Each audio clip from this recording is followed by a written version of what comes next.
дорогие, здравствуйте! Маша Долалча, я приветствую вас на своем канале.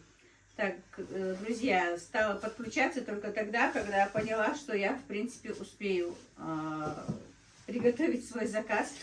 У меня заказ, но пожалела, что не показала, как готовила фарш.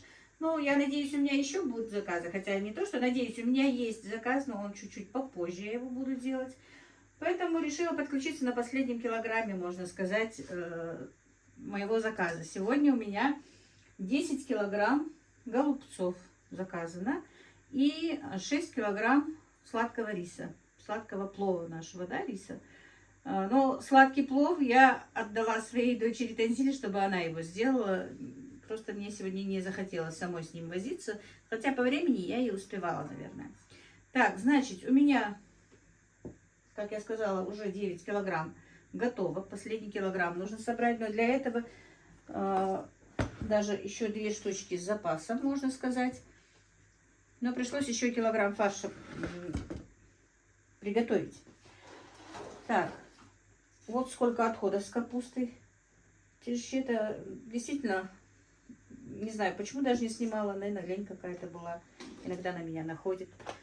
Короче, купила капусту свежую по 75 рублей за килограмм.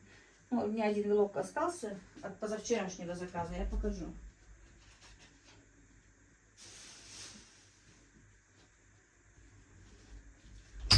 Вот такая вот капуста.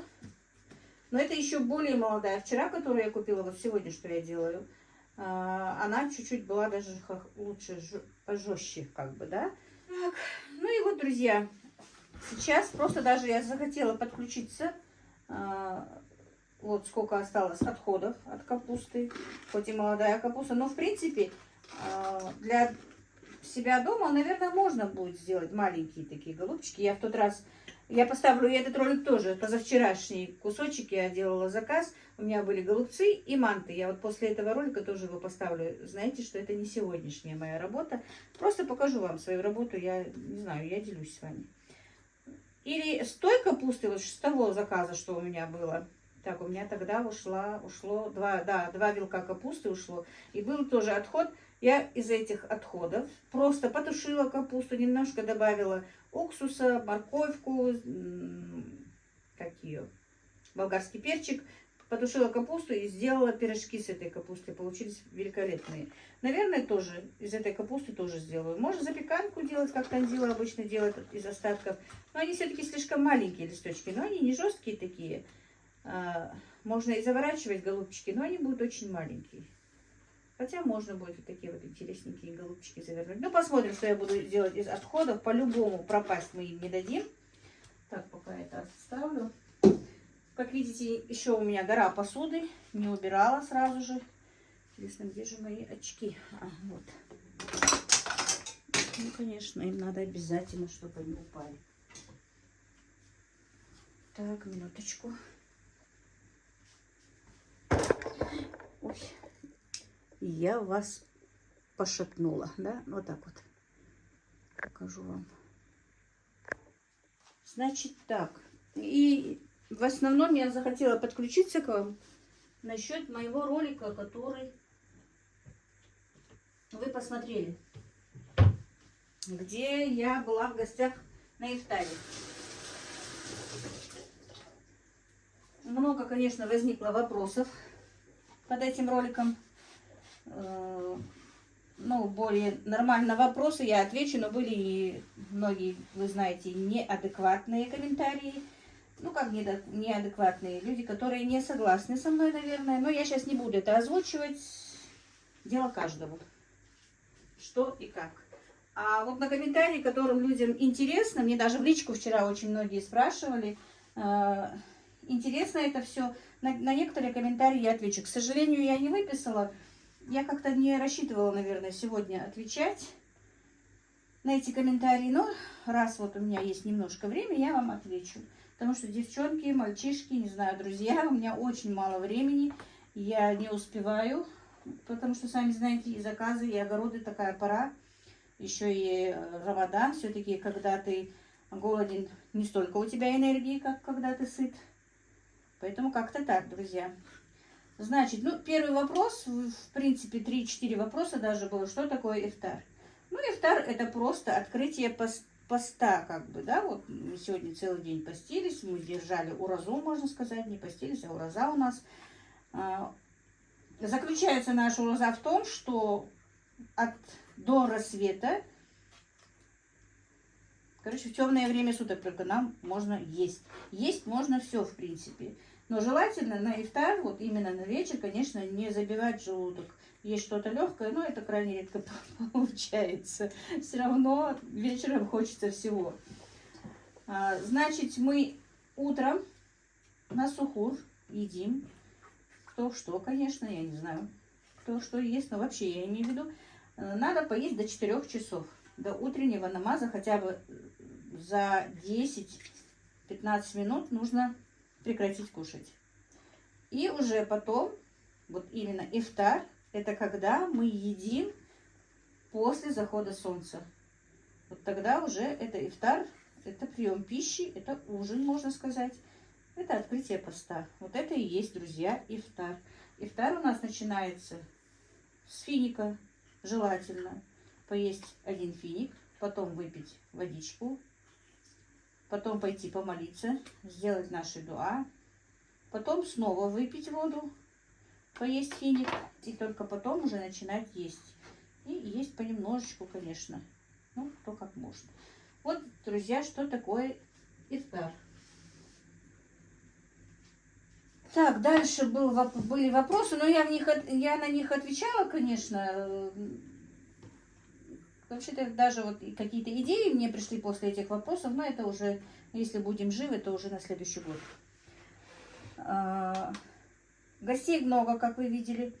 Конечно, это делают не каждый дом такое делается. Могут просто пригласить маулид почитать. Но в основном вот именно двоюродный брат моего мужа это делает каждый год. Это считается, он дает садаку с тех, кто вот наших родственников, его собственных родственников и всех родственников, можно сказать, он включая, делает такую садаку. И были вопросы, кто-то ему помогает, вы, ну, кто идет туда, помогаете ли ему, вот были даже такие вопросы, несете ли вы что-то, вклад какой-то вносите, нет.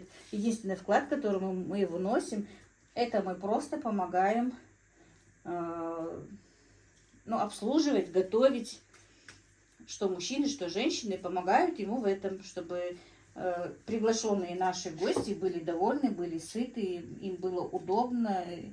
И, ну, вот в этом плане, друзья, вот наша помощь. Не финансовая, а вот такая вот, можно сказать, моральная. И вы знаете, действительно, вроде бы, да, мы устаем, конечно, это неправда. И я устала, и все женщины, наверное, устали, и пацаны, которые обслуживают, устали. Но это такая приятная усталость, которая, я не лукавлю, которая в действительности даже не замечается. Это потом, когда ты расслабляешься, когда гости там ушли, когда ты все обслужил, все сделал, как-то уже понимаешь, что ты, ой, как ты устал, да, а вот когда это все происходит, нет, ты боишься, что ты не успеешь что-то сделать, что вот кто-то будет не то, что недоволен, что вот, ну, не так получится, переживаешь за все это, а потом действительно такая приятная усталость, что все получилось, всех обслужили, нами довольны, и действительно нам хочется, я имею в виду женщинам, которые вот мы там были, да, чтобы наши мужчины были нами довольны, что вот у них все получилось. От нас, женщин, тоже очень много зависит в этом плане. И приготовить, и помыть посуду, и все-все, и всех вниманием обойти. Женщин, как таковых, бывает меньше. Бывают близкие родственники обычно приходят, женщины, ну, которые уже пожилые в возрасте, они просто сидят, общаются, молятся. А мы, молодые, помогаем, когда нужно что-то. Когда не нужно, тоже сидим, отдыхаем, и чай пьем, и едим. И все это тоже мы успеваем все сделать. Поэтому вот так вот. Не то, что там мы туда что-то не несем. Вот когда мы уже расходимся, нам целыми пакетами еще и еду домой дают всем. Чтобы мы и домашних как бы, да, угостили. И я тоже принесла. И маму угостила. Короче говоря, вот такое вот. И вот этот двоюродный брат, еще другие двоюродные братья моего мужа именно делают это каждый год. Вот перед этим за 2 дня вперед у меня просто не получилось пойти, потому что был день смерти моего отца, и я делала лепешки и халву раздавала.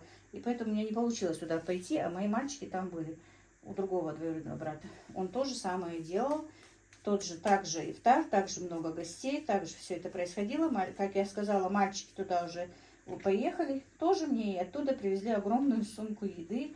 Да, sağ olsunuz, не да, хочет ложь. Сара молодечего. После молоча, халпас. Вот так вот, друзья, объяснила вам это.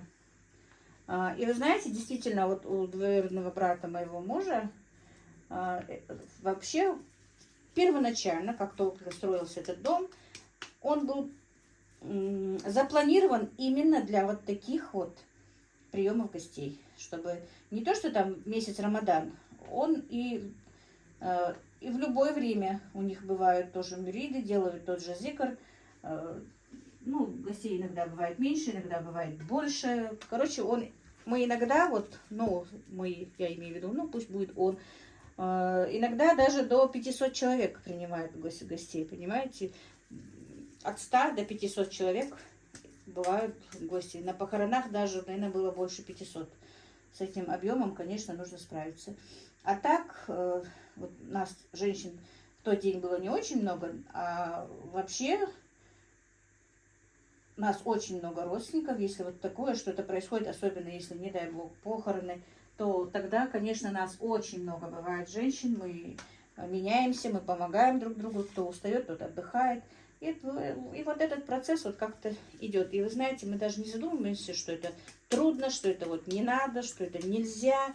У нас это в порядке вещей. Вот в нашем семье, можно сказать, в нашем тейпе, в нашем клане, как бы, да, это у нас в порядке вещей, как-то без вопросов. И для нас это не странно. И действительно, вот у него все там сделано, чтобы было удобно гостям, чтобы было удобно обслуживающему персоналу. Да, вы спрашивали, это у него кухня. Ну, это кухня именно для вот этих таких вот мероприятий предназначена. Ну, конечно, в другое время она там, может быть, себе засолку, что-то такое делает. А так-то кухня у нее в доме.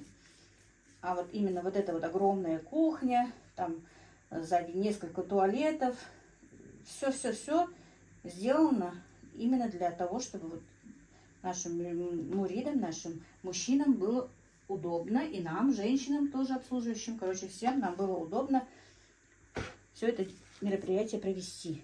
И дом, в котором вот был зикр, он пустует, он предназначен только для этих мероприятий. Он пустой. Просто лежат ковры. Это одна комната, где они вот делают этот зикр. 2 комнаты, в которых они отдыхают. И прихожка. Этот дом построен тоже только для этих мероприятий. Опять-таки, я очень бы просила, если будут меня опять слушать, те, которых комментарии я удалила. Я их не блокировала, но комментарии удалила. Они мне не нужны. И простите меня все, пожалуйста, конечно, но меня учить и мне что-то говорить, что это правильно или неправильно, не надо. Я показываю, я не учу, я не пропагандирую это. Я показываю свою жизнь, а это частичка моей жизни, и все. И на этом вопрос закончен. И не пишите, пожалуйста, мне. Все равно я буду удалять эти комментарии. Вы знаете, что я не бываю жесткой с комментариями, я не грублю никому, я не обижаю никого, но тут вы меня извините, я просто буду удалять. Не учите меня вот в этом плане, я вас очень прошу, меня не учить. В остальном я вас прислушиваюсь, я вам отвечаю, советы ваши мне нужны, но только не в этом. Вот так. Все вроде бы. Что еще? Что еще у меня там было в комментариях? Я не помню даже насчет ифтара. Писали, что люди доброжелательные. Ну, в принципе, да. Мы вообще родственники. Вот у нас именно семья такая, как семья, не именно одна семья, а вот нас, я имею в виду по линии мужа, но я уже настолько с ними влилась в одно целое, что я даже больше нас говорю именно со стороны Яндиевых, а не со стороны моей родни, да, потому что большую жизнь я уже, получается, живу с ними. Вот сколько у нас? 4 брата, получается, вот моих ну, мой свекр 3 брата, 4 брата их и 6 сестер, по-моему, да, вот все от них рожденные, все мои родственники, мы действительно все друг друга любим, мы все общаемся, мы доброжелательные, и мы очень радуемся, когда встречаемся. В нынешнее время, конечно, встречаться вот только в такие моменты и получается, потому что телефоны заняли всю нашу, можно сказать, все наше внимание, все наше время теперь. Чтобы не поехать, созваниваемся просто. Вот так вот. Но я видела, что многим, большинству понравилось это все. И спасибо вам огромное за ваши приятные комментарии, за ваше понимание, за все, что вы мне написали. Это действительно это очень многого стоит. Я вам безмерно, безмерно благодарна. Вот просто нет слов. Как я вам благодарна. Спасибо вам большое. От вас действительно вот столько позитива, столько тепла, столько всего, что я даже не знаю, как... Наверное, действительно, мне даже вот девочки мои, родственницы, говорили, нам так приятно читать комментарии про тебя, что все-таки ты наш человек, и про тебя так хорошо пишут, к тебе так хорошо относятся. Мы, говорит, тоже гордимся, что вот именно про тебя так пишут, что тебя так принимают. И действительно, вы сами видите, что все мои родственники не против, чтобы я их снимала. Они... Ну, они нормально, адекватно относятся ко всему этому. Вот так вот, друзья, ответила вам на этот вот, ну, не на комментарии я отвечала, но просто поговорила с вами, да, пока вот лепила голубцы. Значит, ну, как я сказала, рецепта сегодня не будет, да, в следующий раз, наверное, когда буду дома для себя делать или еще как-то. Ну, все, ну, видите, они последние, вот, получается, маленькие. Ну, посмотрим. И еще одно скажу насчет нет старых моих роликов, под старыми роликами, наверное, новые подписчики или как-то что-то, или не подписчики, или просто которые смотрят. Несколько комментариев было в последнее время.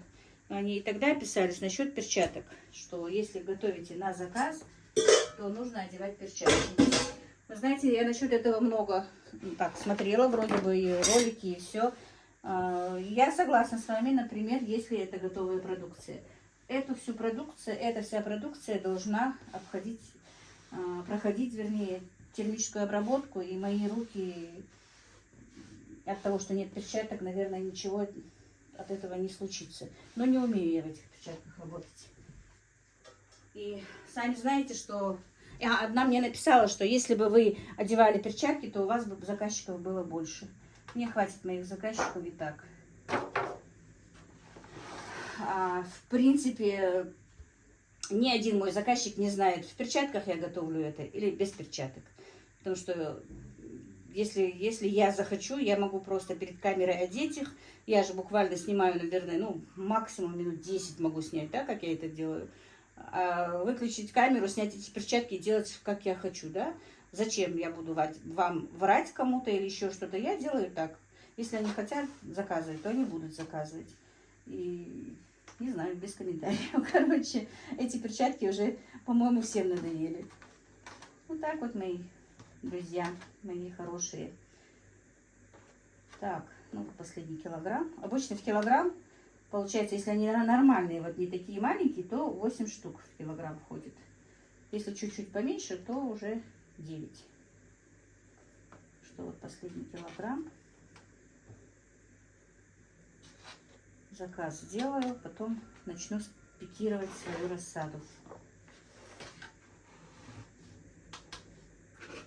Так, ну это надо будет доделать уже, но это уже не заказ. Так, вот, видите, 8 штук не хватает, значит еще одну поменьше положим. Получается вот, кило 79, 38 грамм у меня коробочка, а тарелочку я уже вторую брала. И просто для украшения, для как бы бонусом я вот, кидаю эту морковку, потому что они будут тушить. И будет такой бонус. Но зелень кидать не буду. Я просто иногда зелень ложу, ну просто чтобы было красиво, да. В принципе, их все равно надо варить. Не вареные, зелень уже, по-моему, и не нужна. Ну вот и все. 10 килограмм голубцов моих готовы. Небольшая наценка пошла на эту тару. И да, еще мне писали как-то, когда я, помните, готовую продукцию, что почему в такие пластиковые, что они не пищевые. Друзья, они не то что пищевые, их даже можно ставить в микроволновку. Я покупаю именно эту упаковку, которую можно ставить в микроволновку. Она чуть-чуть идет дороже, но я ее покупаю, потому что уже, в принципе, она 100% пищевая. Ну а так, мы же не каждый день едим из этой посуды. Во-первых, они не разогревают даже в этой микроволновке, я ее сама терпеть не могу. Поэтому это все пищевое. Во-первых, когда я их покупаю, я их мою, протираю. Не знаю, короче говоря, не знаю. Но это все пищевое, как мне сказали. Вот так вот. Вот такая вот сегодня красота. Это у них сегодня тоже такой же ифтар, получается, у этой девочки. Она моя подписчица, как она мне сказала. И вот такой у нас заказ. Теперь помою посуду. Не, сначала я доделаю, но надо будет мне еще одну капусту пробланшировать. Как раз еще один вилочек есть. И будем заниматься другими делами. И, как я сказала, после этого ролика я поставлю ролик, который... Я просто иногда, знаете, снимаю кусочками, а потом не знаю, куда это все ставить, потому что иногда не получается целый день что-то снимать или показывать. Вот так вот, друзья. Вот мой сегодняшний день. Если что, заказывайте. Мы пока еще принимаем заказы на праздничную продукцию, на заморозки, на готовую продукцию. Так что заказывайте. Где-то, наверное, до числа 20-го мы будем принимать заказы. Но, по-моему, Танзила уже не принимает. Моя дочка, по-моему, точно не знаю, но уже, по-моему, нет. Но я еще могу принимать заказы. Так что, если что, заказывайте на наш праздник, на Урузу-Байрам. Я жителям Ингушетии обращаюсь. Могу вам помочь с приготовлением каких-то блюд, если вам надо. И в течение этих дней тоже, если что. Ну, вот как-то так. Не делала до сих пор рекламу, но мне сказали, что делайте себе и рекламу. Вот мои подписчики, я поэтому и рекламу себе как-то, да, вот такую сделала. Ну, все. А дальше посмотрим, чем я сегодня буду заниматься. Друзья, вот такой вот небольшой заказик сегодня сделала. 4 килограмма голубцов замороженных. Но они еще не очень-то замороженные, но прихватились. Ничего страшного с ними не будет. Манты успели заморозиться. Вот такой вот заказ у меня сегодня. Тоже уже постоянной клиентки.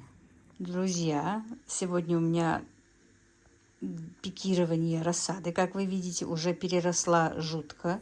Сегодня надо практически все, может быть, и не закончу, но надо закончить.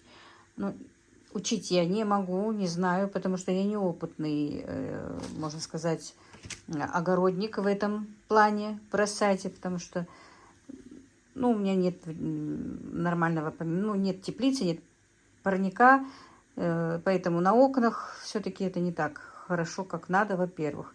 Во-вторых, как Мадина мне говорит, браться за все тоже не надо. Мама говорит, раз не берись. И в прошлом году я зарекалась, что не буду сеять рассаду. Но все равно как-то хочется, не знаю, мне, конечно, интересно выращивать. Но если будем живы на следующий год, я просто так, знаете, вот посмотрю целый год, буду смотреть у кого-то, вот у девочек своих, какие-то хорошие сорта, буквально там по 10 семечек каждого сортика посажу, чтобы просто так ради себя, как бы, да. А так буду покупать рассаду, потому что у нас прекрасно продают рассаду. Турки наши выращивают хорошо все. Ну, если вдруг там мне сделают парник, может быть, в парничке буду делать или тепличку, как, ну, тепличку вряд ли, но хотя бы парничок какой-то нужен, потому что все-таки на окнах уже после пересадки ничего не помещается. Так, ну вот видите, тут у меня 4 вида помидорчиков. Они уже, видите, света им не хватает. Они вытягиваются, тоненькие. Не знаю, что с них будет. Пересажу, но не надеюсь на них. Все равно буду покупать рассаду. А это василек. Ну вот василек, конечно, надо будет пересадить. потому что в прошлом году я его сеяла в грудь несколько раз. Он у меня буквально так, несколько штук только взошло.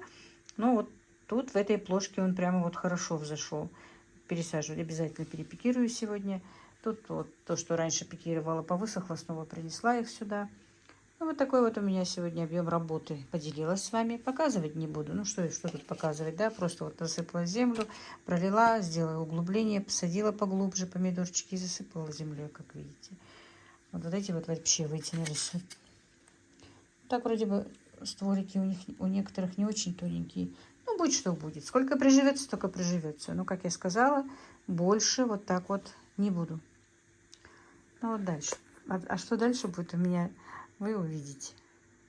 Так, мои дорогие, пришла мне посылочка. Я знаю, что она мне прислана. Это моя подруга, моя сестричка Ирочка из нашей группы. Теперь у нас группа называется по-другому, группа Феникс. Я часто говорю вам о нас, что у нас такая группа поддержки девчонок моих, не блогерш, а подписчиц моих, друзья. Она прислала, сказала, ну, я не знаю именно сколько, чего, как, но она мне сказала, что маленькая посылочка для тебя, сладости прислала. Конкретно, что в посылке, я не знаю. Да и не знаю, согласится ли она, что я сделала обзор, но я его все-таки сделаю. Так как я сказала, мои руки не очень презентабельные, но тем не менее. Распакуем эту посылочку. И посмотрим. Скоро ифтар. Я хотела почистить руки, потом спокойно открыть, но... Наклеено можешь руками. Моим мальчикам не терпится открыть ее. На ифтар чайку попить с конфетками. Давай, отключи я ее потом. Так, друзья, значит, в посылочке вот такая вот записочка. Мы ее прочитали. А давай я им зачитаю. Прям ролик, что ли? Да. Ну, читай. Добрый день, моя милая Лейлочка. Вам посылаю... Добрый день, моя милая Лейлочка. Вот посылаю тебе гормон счастья. Очень хочу, чтобы сели вы за свой уютный стол на своей шикарной кухне. В скобках написала хвала рукам Джабраила. И попили вкусного чая со сладостями. Это наша знаменитая омская сгущенка, самая вкусная в мире.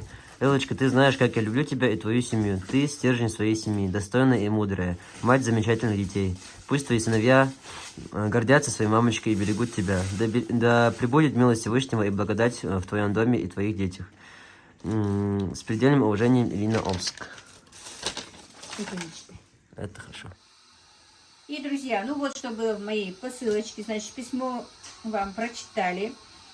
Дело в том, что когда уже была готова моя кухня, мои все девочки хотели, конечно же, очень со мной попить чайку. И это как бы вот на новую кухню, чтобы мы попили чай немножечко и вроде бы будем вместе с Ирой, вместе с моими девчонками как будто выпить чай. Поэтому вот такую посылочку прислала Ира, чтобы мы немножко посидели в семье, попили чаек. Она знает, что, в принципе, у меня любители сгущенки есть тут, который уже сразу только открыл пакет, сказал: «О, ма, сгущенка». Короче, вот так вот. Вот такая сгущенка. И вот такие вот. Одна с какао, одна с шоколадной и обычные две сгущенки. Нет, одна с какао, одна вареная. А что я сказала? Шоколада. Шоколад. Так, все. Плавленые сырки вот такие вот.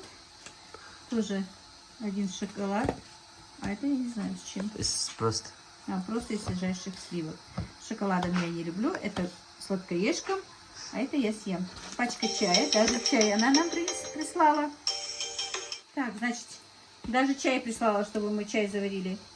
Обязательно сегодня заварим твой чай. Как раз я думала, сегодня мне ужин готовит мой сын. Делает шашлык на костре куриный.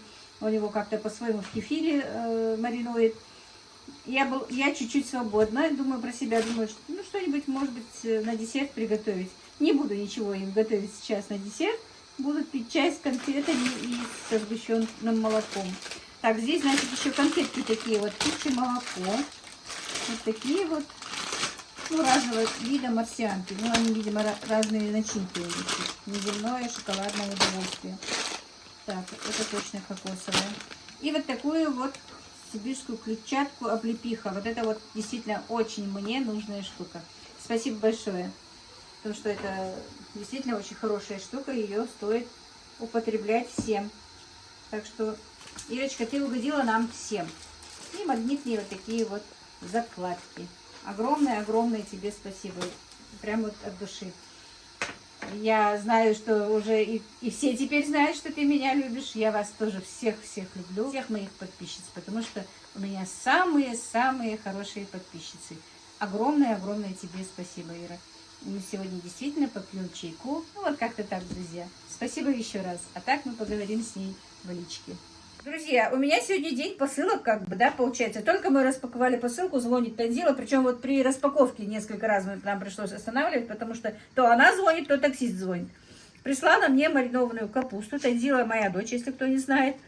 И прислала маринованную свеклу для меня. Я прям обрадовалась. И мне сегодня и салатик не надо делать. Я только что занесла морковку, чтобы сделать морковный салат. Мне сегодня чрезвычайно повезло. Я отдыхаю сегодня перед ифтаром. Ничего готовить не надо. Сейчас нарежу хлебушек и все.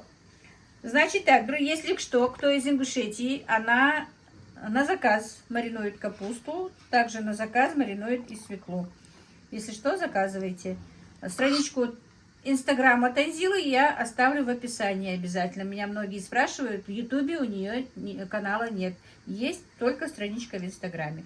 Если что, у нее много чего на заказ. Она делает и мясные блюда, и все-все-все. Но многие об этом знают. Если что, зайдите к ней на страничку, посмотрите и заказывайте, если вам надо. Также она пока принимает заказы на праздник Ураза-Байрам. Только заранее надо ее заказывать у нее. Так, ну и вот, друзья, наш сегодняшний стол на ифтар. Разговляться сначала нужно финиками, обычной простой водой. Ну, начинать открытие поста. Ну, вот, все, что было, поставила на стол. Отварила картошку. Вот, мне Багаудин нам сегодня такой шашлычок, прям ароматный. Мы уже помолились. Зря нельзя сейчас показать, как они тут стоят, как солдатики, и смеются вовсю. Показать вас. Ну вот как-то так, друзья.